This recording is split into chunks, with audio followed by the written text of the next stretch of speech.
Assalamualaikum warahmatullahi wabarakatuh. Halo adik-adik, perkenalkan nama saya Ifadatul Afroh dengan NIM 210340208109.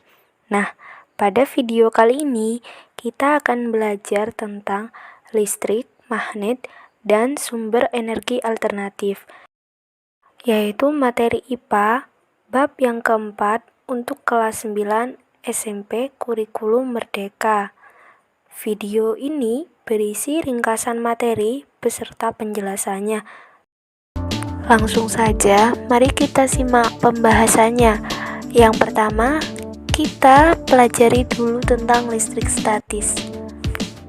Listrik statis merupakan peristiwa berpindahnya muatan listrik dari suatu benda ke benda yang lain.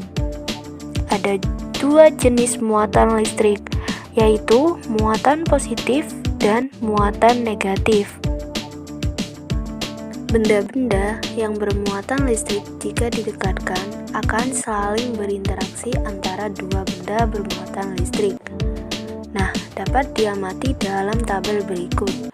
Yang pertama, jika kedua benda itu bermuatan positif, maka interaksinya akan tolak-menolak.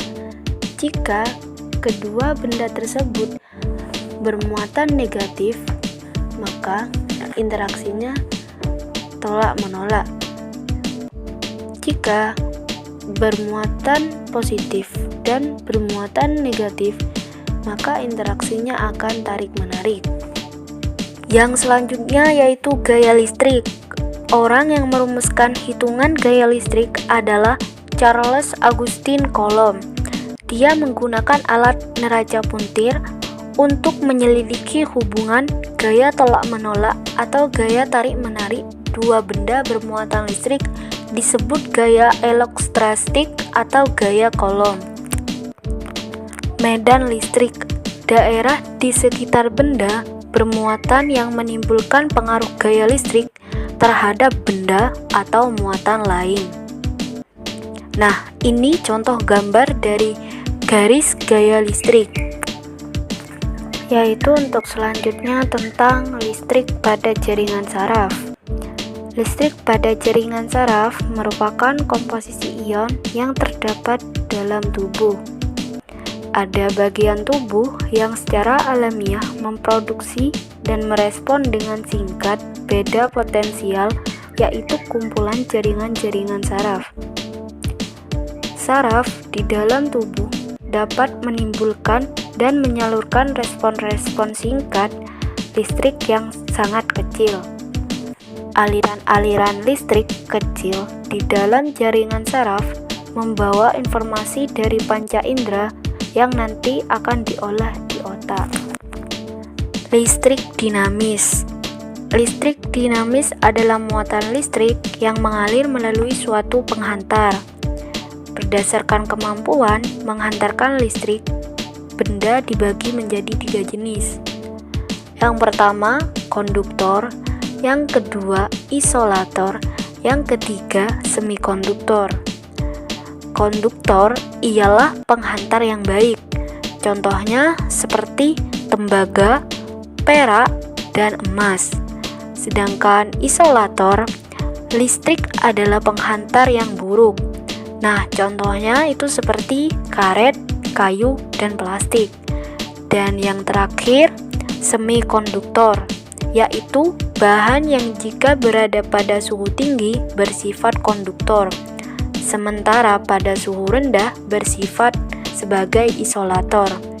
Karbon, silikon, dan germanium merupakan contoh bahan semikonduktor listrik.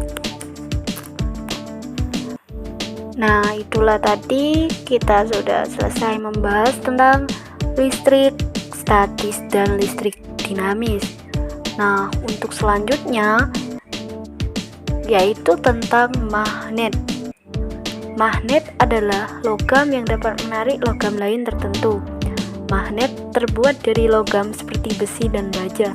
Magnet memiliki berbagai bentuk dan dinamakan sesuai dengan bentuknya. Magnet selalu memiliki dua kutub, yaitu kutub utara dan kutub selatan. Kutub-kutub yang sejenis akan saling tolak-menolak bila didekatkan, sedangkan kutub-kutub yang berbeda jenis akan saling tarik-menarik bila didekatkan. Kutub-kutub ini selalu ada pada saat setiap magnet, walaupun magnet tersebut dipotong menjadi beberapa bagian magnet kecil. Nah, kita lanjutkan tentang energi alternatif. Ada banyak sumber energi yang dapat kita gunakan.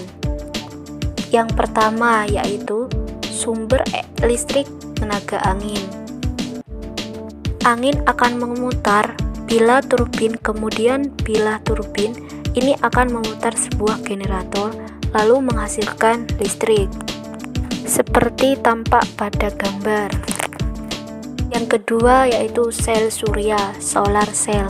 Alat yang dapat mengubah energi cahaya matahari menjadi energi listrik dengan menggunakan prinsip efek fotovoltaik.